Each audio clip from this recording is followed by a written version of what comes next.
第30題，咁呢一度咧有兩個圖咧，一個係 y 等於sin x 度呢一個啦 ，y 都係 sin x 度，一個係 y 等於 cosine x 度。咁你相交於 PQ 呢兩點，咁我哋就求PQ 嗰個嘅 slope。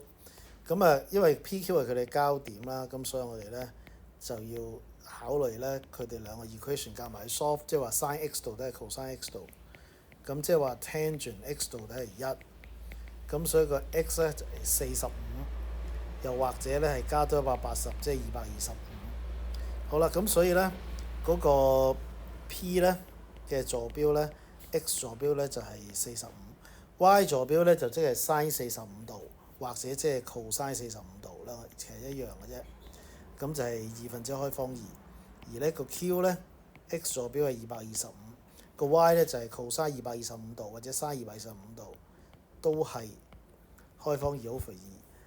咁我哋要嘅 slope 咧就係等於負開方2/2減開方2/2除以225減45。分子咧就係負開方2，分母咧就係180。咁所以呢一題嘅答案咧就係 C。